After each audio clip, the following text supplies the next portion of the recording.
আসসালামু আলাইকুম। আমি ডাক্তার ইব্রাহিম লিঙ্কন। আমি একজন হোমিওপ্যাথিক চিকিৎসক। আজকে আমি একটা বিষয় নিয়ে আলোচনা করব, সেটা বড়দের স্মৃতিশক্তির ব্যাপারে। স্মৃতিশক্তি কমে যাওয়া, যেটাকে মেডিকেল ভাষায় ডিমেনশিয়া বলে। মানুষের গড় আয়ু বৃদ্ধি পাচ্ছে, এটা যেমন সুখের বিষয়, অন্যদিকে বয়স্কদের কিছু কিছু রোগ বৃদ্ধি পাচ্ছে। তার মধ্যে একটা অসুখ হচ্ছে ডিমেনশিয়া। ডিমেনশিয়া এক ধরনের ব্রেনের অসুখ, যেখানে ব্রেনের নির্দিষ্ট কিছু জায়গার কোষগুলো নষ্ট হয়ে যায়। 10% বয়স্কদের মধ্যে এই সমস্যা হতে পারে। পৃথিবীর সব দেশের মতো আমাদের দেশে এই রোগীর সংখ্যা দিন দিন বৃদ্ধি পাচ্ছে। সাধারণত 50-এর পর এই রোগটা দেখা যায়। এই রোগে বেশিরভাগ ক্ষেত্রে মহিলারাই ভুগে থাকেন।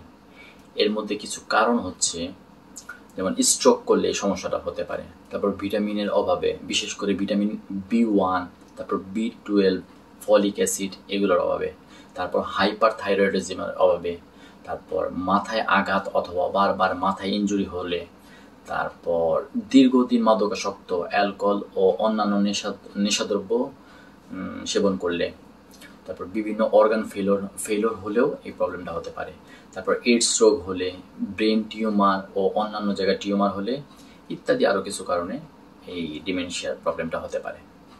আচ্ছা, এই রোগের কিছু লক্ষণ এবং উপসর্গ থাকে।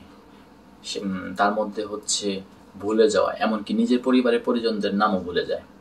তারপর সন্তানদের নাম ভুলে যায়, রাস্তাঘাট চিনতে না পারা, খেয়াল হারিয়ে ফেলে, অনেক সময় মনে করতে পারে না, হিসাব নিকাশে ভুল হয়ে যায়, হিসাব নিকাশে ভুল করতে থাকে।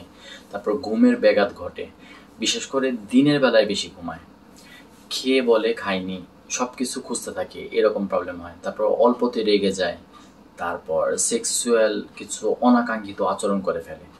এই বিষয়ে কিছু পরামর্শ আছে, সেগুলা হচ্ছে বিভিন্ন রকম ব্রেনকে বিভিন্ন রকম কাজে ব্যস্ত রাখতে হবে।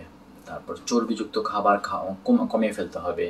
তারপর বেশি করে তাজা শাকসবজি ও ফলমূল খেতে হবে, এতে উপকার পাবে। এক্ষেত্রে মাছের তেলও খুব উপকারী। তারপর রক্তচাপ, রক্তে শর্করা ও চর্বি নিয়ন্ত্রণ রাখতে হবে। এগুলো মস্তিষ্কের ক্ষয় ও রক্ত চলাচলে কমিয়ে দেওয়ার পক্ষে কাজ করে। তারপর ধূমপান ও অ্যালকোহল বর্জন করতে হবে। যথেষ্ট বিশ্রাম নিতে হবে এবং মস্তিষ্ককে সেভিং মোডের জন্য দরকারি, যেন একটু ঘুমালে ব্রেনটা একটু রিল্যাক্স হবে। তারপরে বন্ধু ও স্বজনদের, আত্মীয় স্বজনদের তাদের সাথে একটু বেশি সময় কাটাতে হবে। বয়স বাড়ার সঙ্গে সঙ্গে এই চর্চাগুলো অবশ্যই করতে হবে। এই চর্চাগুলো করলে ডিমেনশিয়া থেকে আর কি অনেকটা মুক্তি পাওয়া সম্ভব। আশা করি আপনারা সকলে ভালো থাকবেন, নিজের শরীরে যত্ন নেবেন।